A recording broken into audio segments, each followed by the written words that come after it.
Corona મહામારીની સંભવત ત્રીજી લહેરને પહોંચી વળવા કચ્છના તંત્રનું ઝડબેસલાક આયોજન। કોરોના મહામારીની ત્રીજી લહેર આવે તો તેને પહોંચી વળવા રાજ્ય અને કેન્દ્ર સરકારે કમર કસી છે, ત્યારે કચ્છનું વહીવટી તંત્ર પણ ત્રીજી લહેરને પહોંચી વળવા લોખંડી આયોજન કરી રહ્યું છે। જિલ્લા વિકાસ અધિકારી શ્રી ભવ્ય વર્માએ ત્રીજી લહેરને પહોંચી વળવા માટેની પૂર્વ તૈયારીની વિગતો આપતા જણાવ્યું હતું કે કોરોનાની ત્રીજી લહેર આવે તો તેને પહોંચી વળવા માટે સરકારી હોસ્પિટલો સહિત અનેક હોસ્પિટલોને સજ્જ કરાઈ છે અને ઓક્સિજનની કોઈ કમી ઊભી ન થાય તે માટેની પૂર્વ આયોજન ઘડી કઢાયો છે। ખાસ કરીને 18 વર્ષથી નીચેના બાળકોમાં આ રોગ પગપેસારો કરે તો તેને પહોંચી વળવા માટે પણ યુદ્ધના ધોરણે આયોજન ગોઠવાઈ ગયું છે।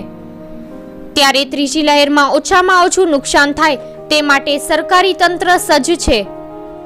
डीडीओ श्री भव्य वर्माए વધુ વિગતો આપતા જણાવ્યું હતું કે जो थर्ड वेव है कोरोना की, उसको लेकर कच्छ जिला वहीवटी तंत्र जो है वो अपनी 3-4 बातें हैं जिनको लेकर अपनी तैयारी कर रहा है, जिसमें से नंबर 1 मैं प्रकाश डालना चाहूँगा बेड की उपलब्धता के ऊपर। जब अपना सेकंड वेव था तब कच्छ जिले के अंदर लगभग 4000 टोटल बेड अपने पास उपलब्ध थे, जिसमें से 2000 के आसपास बेड अपने पास ऑक्सीजन बेड थे, 2000 से 2200 के आसपास और बचे हुए अपने नॉर्मल बेड थे। अभी जिला वहीवटी तंत्र की कोशिश है कि ये जो 4000 बेड है इसको बढ़ाया कैसे जा सकता है।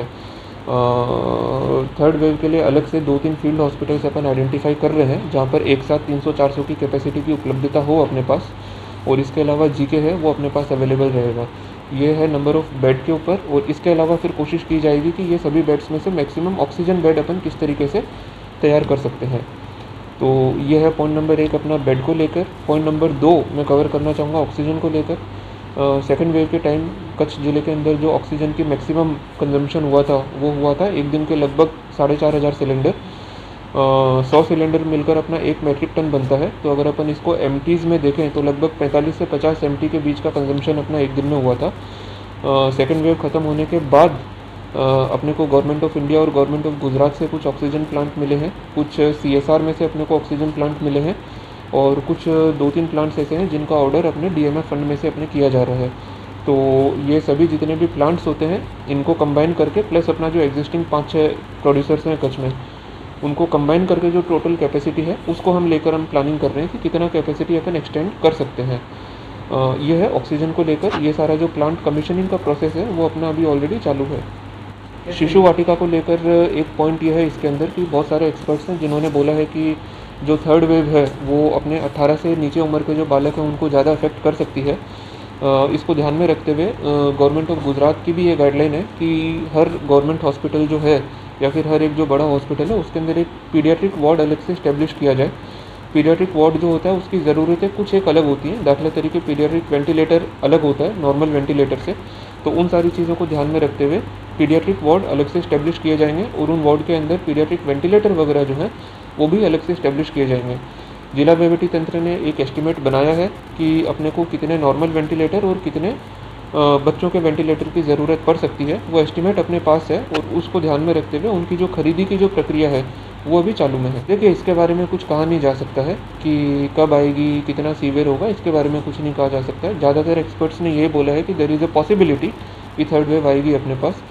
फॉर्चुनेटली अभी कच्छ में अपने पास नंबर ऑफ़ केसेस काफ़ी कम हो गए हैं। अपन पहले जितने टेस्ट करते थे उसमें से जितने पॉजिटिव आते थे, अभी आपने देखा होगा पिछले कम से कम पिछले हफ्ते में कभी भी अपन 5 को क्रॉस नहीं किए हैं, और 2 दिन पहले अपने पास 0 केस आए थे, कल अपने पास 1 केस आया था। आज का डेटा मेरे पास अभी थोड़ी देर में आएगा, बट एक फॉर्चुनेट चीज़ है कि अभी केसेस काफ़ी कम हो गए हैं।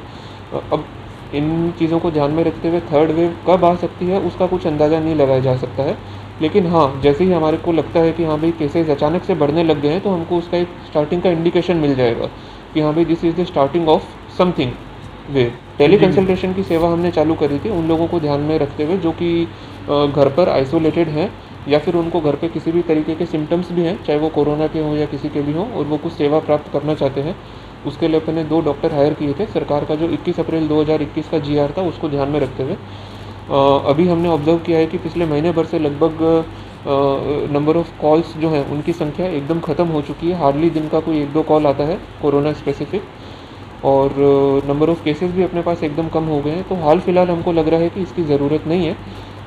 जब भी अपने पास केसेस अचानक से दोबारा बढ़ने लगते हैं और अपने को लगता है कि एक टेली कंसल्टेशन की ज़रूरत है, तो इसको तुरंत उस टाइम इस्टेब्लिश किया जा सकता है, उसमें कोई दिक्कत नहीं है।